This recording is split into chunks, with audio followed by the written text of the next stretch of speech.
ক্ষমতাচ্যুত প্রধানমন্ত্রী শেখ হাসিনার বিরুদ্ধে আন্তর্জাতিক অপরাধ ট্রাইব্যুনালে করা গণহত্যা মামলার রায় কবে হবে তা জানা যাবে 13 নভেম্বর।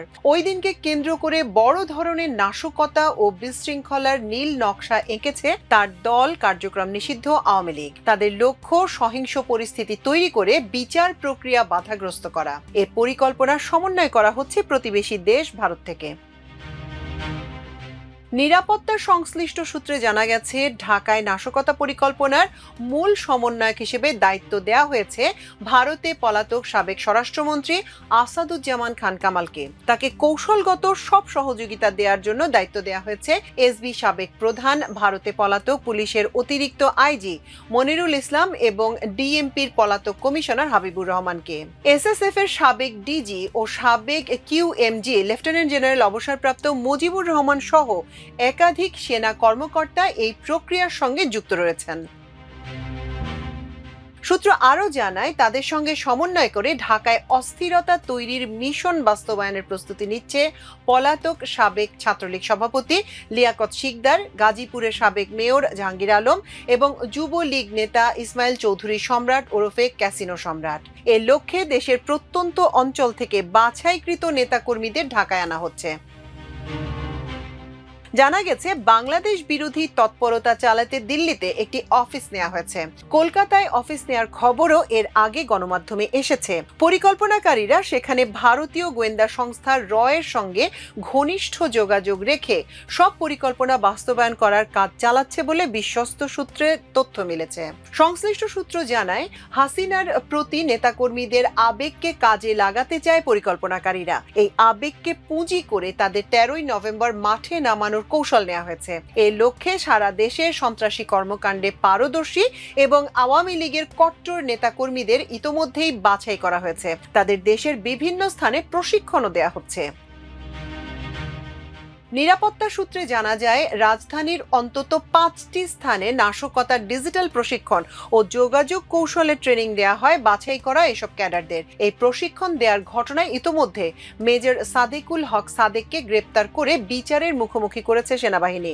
গোপালগঞ্জে অনুকূল পরিবেশে প্রশিক্ষণের কিছু তথ্য পেয়েছে আইনশৃঙ্খলা বাহিনী। এর পরিপ্রেক্ষিতে দেশে অবস্থান করা কয়েকজন সাবেক ও বর্তমান পুলিশ কর্মকর্তার উপর নজরদারি বাড়াতে বলা হয়েছে। এর মধ্যে আইনশৃঙ্খলা বাহিনীতে লুকিয়ে থাকা ফ্যাসিবাদের দোসরদের ওপর নজরদারি বাড়ানো হয়েছে।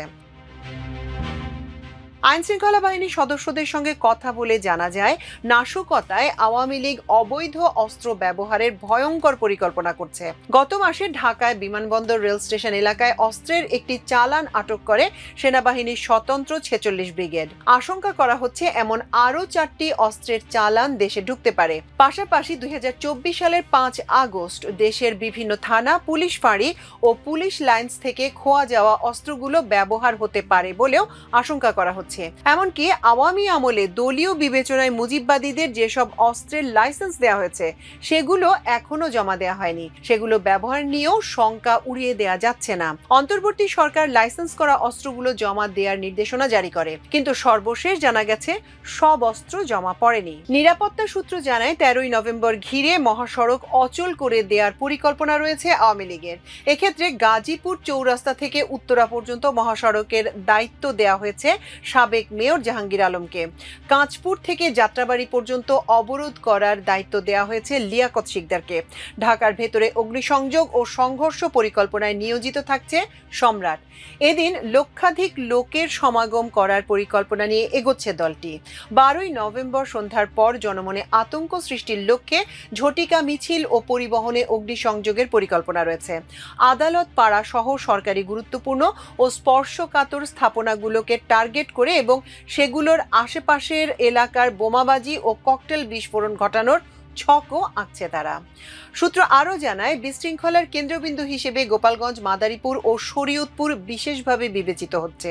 চলতি নভেম্বরের মধ্যেই হাসিনার গণহত্যার মামলার রায় ঘোষণা হতে পারে। রায় ঘোষণা হলে এই অঞ্চলে বিশাল শোডাউন ও আন্দোলন হবে, যাতে আন্তর্জাতিক ও দেশি মিডিয়ায় দ্রুত প্রতিক্রিয়া সৃষ্টি হয়। টার্গেট করা হয়েছে বিদেশি মিডিয়া ও সোশ্যাল মিডিয়ার মাধ্যমে ভিডিও এবং সংবাদ প্রচার করার। এসব সংবাদ ও ভিডিওকে পুঁজি করে ভারতীয় এজেন্সি, ইউরোপ, আমেরিকার এস্টাবলিশমেন্টের দৃষ্টি আকর্ষণ করার চেষ্টা করা হবে।